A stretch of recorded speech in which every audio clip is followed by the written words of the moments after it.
Penyakit peripheral arterial disease atau disingkat PAD mungkin kita jarang mendengarnya. Namun penyakit ini seringkali dialami pada mereka yang punya riwayat diabetes, hipertensi, dan kolesterol tinggi. Keluhan yang biasa dialami seperti kram-kram, nyeri pada kaki, nyeri saat berjalan, atau saat beraktivitas. Jika didiamkan dan tidak segera diatasi, dapat menimbulkan luka yang parah dan dapat berisiko amputasi pada anggota tubuh bagian kaki. Mulai saat ini, jangan anggap remeh nyeri di kaki. Maka daripada itu, perlu kita ketahui lebih detail mengenai penyakit-penyakit peripheral arterial disease. Kita simak penjelasan Dr. Yudhistira Panji Santosa yang merupakan konsultan kardiovaskular dari Primaya Hospital.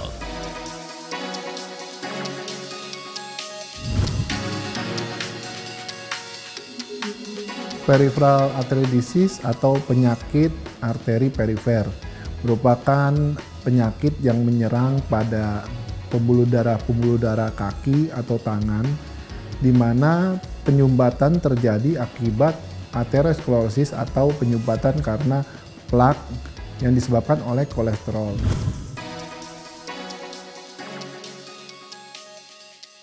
Peripheral arterial disease, faktor risikonya adalah merokok, kolesterol tinggi, kencing manis, penyakit ginjal, dan karena ada itu, maka bisa terjadi penyempitan di pembuluh darah kaki maupun tangan.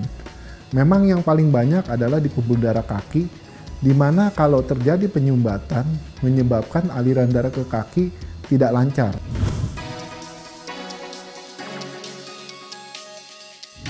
Penderita bisa menyebabkan adanya luka yang tidak sembuh, sehingga memerlukan adanya tindakan amputasi atau dilakukan pemotongan pada kaki.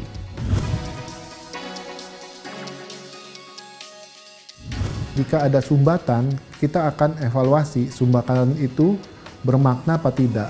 Kalau tidak bermakna atau kurang di 50%, kita melakukan tata laksana seperti pemberian obat encer darah, pemberian obat kolesterol, sehingga penyumbatan itu tidak bertambah. Tetapi kalau sudah 50% ke atas, sumbatan itu menyebabkan terjadi sumbatan mekanik sehingga aliran darah tidak lancar. Nah, memang untuk pengobatannya atau tata laksananya dilakukan dua.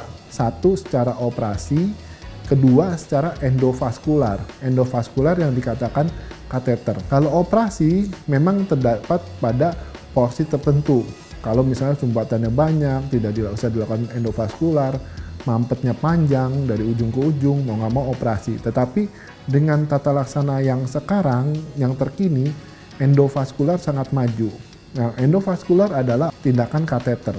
Jadi kita kateter ke kaki, jadi kita suntik di pembuluh darah kaki, kita masukkan selang, kemudian kita lakukan pelebaran dengan balon. Jika diperlukan di pembuluh darah besar dilakukan pemasangan cincin. Dengan adanya pasang cincin, akhirnya aliran darahnya tetap paten dan aliran darahnya lancar. Sehingga aliran darah lancar dan keluhan-keluhan pasien itu menjadi hilang, dan kalau misalnya ada luka jadi cepat sembuh. Setelah lukanya tidak ada perembasan atau tidak berdarah atau tidak ada komplikasi, beberapa jam pasien bisa pulang. Nah, kita dengan tindakan ini minimal kita mencegah pasien tidak terjadi diamputasi. Dengan tindakan ini penyembuhan menjadi lebih cepat sembuh karena aliran darahnya lebih lancar. Jadi apa yang kita kasih obat nyampe ke luka, apa yang kita kasih obat nyampe ke ujung jari. Padahal yang mampet kalau tidak dilakukan tindakan apa-apa, mau dikasih obat seberapa banyak, encer darah seberapa banyak, tidak sampai ke tempat yang luka atau yang infeksi tersebut. Di Primaya ini untuk menangani penyakit arteri perifer, kita mempunyai tim yang sangat lengkap. Baik tim untuk memastikan apakah ada sumbatan maupun tim untuk tata laksana. Tata laksananya berupa endovaskular, operasi juga ada. Jadi kita benar-benar ada tim yang lengkap. Kedua, kita mempunyai alat-alat yang lengkap.